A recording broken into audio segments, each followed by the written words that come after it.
Milton Friedman. Professor Friedman is Senior Research Fellow at the Hoover Institution and author, most recently, of Money Mischief, Episodes in Monetary History. He joins us from San Francisco. Professor Friedman, thanks for being with us.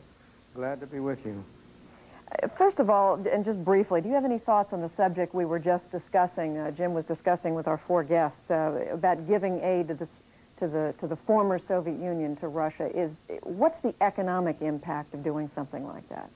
So far as Russia is concerned, I agree very much we have a great opportunity, and it's enormously important for us that Russia develop in a free market and democratic way. The real question is not should we help them, but what are the most appropriate means for helping them? And I think what Dr. Starr said sort of duplicates what I would say. We need to help them by letting them help themselves. I think large grants of money from government to government do more harm than good, and that's not the way to proceed. On the other hand, removing obstacles to free trade between them and us, removing any obstacles we can to their trading inside their country, that's all to the good. All right, well, let me now bring you back home again, and that is to the presidential campaign underway right now. Are any of the candidates saying anything right now that you think would help the economy? And specifically, I want you to start with President Bush, because you wrote a pretty tough article in the New York Times last month in which you took him to task. Yes, I did, and I hold by that. Unfortunately, Mr. Bush has reversed Mr. Reagan's policies. He's raised taxes instead of lowered them. I shouldn't say he alone. He's had a lot of help from the Congress. He's added to regulation instead of reducing it. He's presided over a very rapid increase in government spending. All those things are very harmful. Unfortunately, none of the major presidential candidates is, in my opinion, saying what's important for the United States people to hear. So far as Mr. Bush and the Democrats, they are all big government candidates. Their fundamental approach and value is that government can solve problems, that government is not big enough, we just need to find ways to make it bigger. Mr. Buchanan is the only one who is talking about smaller government, but unfortunately I strongly object to his protectionist and isolationist views. So I find myself very unhappy with all of the major candidates. So when they talk about a tax cut for the middle class, certainly raising taxes on the upper income folks, which I'm sure you disagree with, Jerry Brown's flat tax, he's talking about, what, 13%, and then a value-added national sales tax. None of those things you think is a move? No, I'd stop there. In 1963, in a book I wrote on capitalism and freedom, I recommended a flat tax. However, the flat tax I recommended would not include a value-added tax. I think the value-added tax, while from a technical economic point of view it has much merit, it's politically a very dangerous thing because it's so efficient a tax and so invisible that it's very tempting to the government, to the Congress, to the legislators, to increase it in order to get more revenue. But the flat tax idea is a very good one, properly carried out. I'm not supporting the details of what Jerry Brown says, but that particular aspect of it is very good. What about the other talk we're hearing, especially from Governor Clinton and Senator Tsongas, about business incentives, tax incentives to get business to produce and invest? That does more harm than good. You know, the idea that somehow the people who run the post office can judge which industries need tax incentives and which don't, which industries should be favored and which shouldn't, doesn't strike me as a very sensible idea. Our real problem, I'm not talking about the current recession, which is a problem. I'm talking about our more fundamental problem of the society. Our real problem is not that government isn't doing enough in the way of incentives or regulations and so on. It's that government is doing too much, which is too harmful. We have too big a government, not too small a government. And so how small would you make it? Well, let's look at the direction we want to go into first. If I really had my way, I'd bring it back to where it was for the first 150 years of our republic's existence, around a total of 10% of the national income, instead of the present 40 to 45% of the national income. But again, I want to emphasize something else. We tend to talk as economists about the narrow economic problem. Should the Federal Reserve stimulate more? Should there be a budget cut? Should there be a budget increase? We observe, as Bob Solow put very well in his first conversation, on the subject, we observe that the people at large are very pessimistic. Much more pessimistic than the statistical data on the severity of the recession would justify. They are, and for good reason. They're not pessimistic because we're in a recession, primarily. They're pessimistic because they look around them and see that the schooling of their children is deteriorating, although we're spending much more money on schools. They're having more and more problems with medical care, which they see is getting more and more expensive. They see that the central cities are becoming unlivable. They see that crime, theft, all the rest are very much on the rise. And they say to themselves, what has happened to us? Why is it that we're going down this road, that we seem to be deteriorating in terms of social values, in terms of our cultural structure? That's, in my opinion, what's really making people pessimistic. And that's a far more important problem than whether there ought to be a middle-class tax cut or a incentive for business.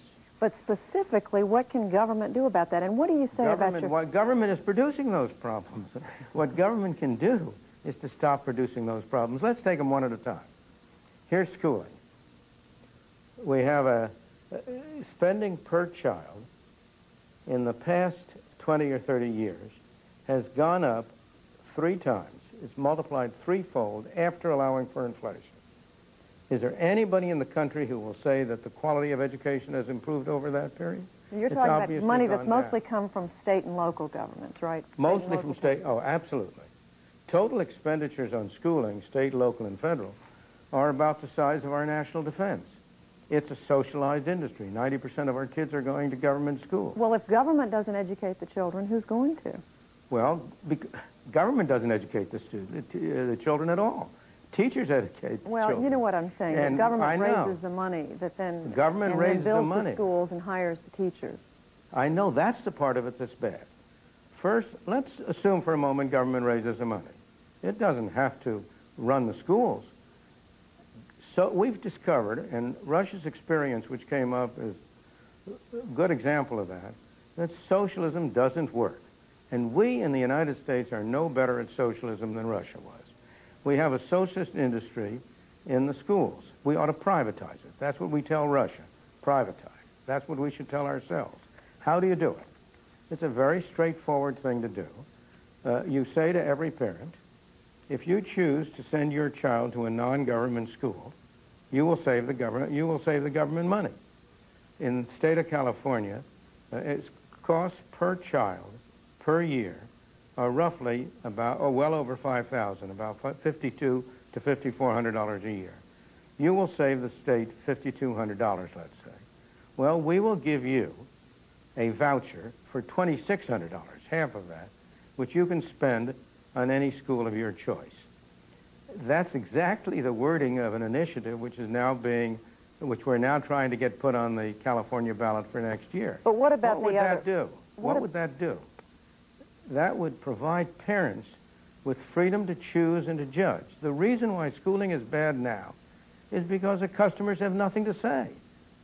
It's because you as a parent have very little control except by moving to an area that has good schools. And you're saying by making moves like that, and I want to quickly move on because we've only got a few minutes left here. Because the government does, of course, take care of huge other needs in our society. The part of the budget that deals with Social Security, Medicare, Medicaid, or whatever is 43% of the budget. That's right, much too big. So and what not are those spending people that money just to do what? I mean, well, let's take one at a time. Let's take the medical care system. And again, we only have a couple of minutes, so we're going to... Okay, government spending is about 40% of the total spending, which has gone up drastically. Once again, government needs to privatize, get that more on a private enterprise basis. I've suggested ways we can do that. Look, the real problem is that the people no longer feel they're in control of the government, and they're not. Can you tell me that the people of this country are in favor of paying twice as much as the world price for sugar? Can you tell me that the people in this country really want to sell water to farmers at a very cheap price and to produce crops which are then subsidized, bought up from the farmers, and destroyed? Can you tell me that the people in this country really want to subsidize the kind of things that the state is subsidizing, including some of the things you're saying. So far as helping poor people are concerned, we're not doing it very efficiently. We're increasing the number of poor people by our grab bag of welfare measures. But you're saying most people don't think the government should be in the business of paying out Social Security, Medicare, Medicaid, and other payments. No, most people do believe they should be in the business of paying out Social Security.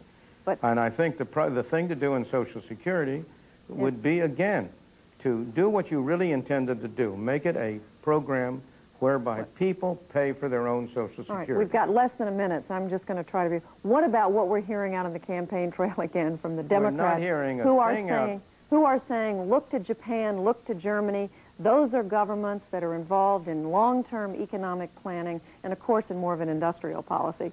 And their analysis of Japan and Germany is as defective as their analysis of the United States.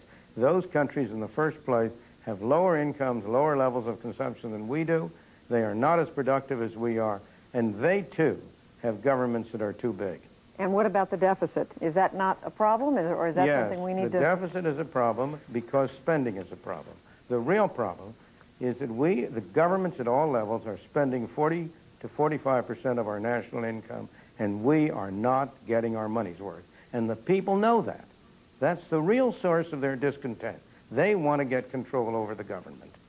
Well, Professor Milton Friedman, we thank you for being with us. Glad to have been with you.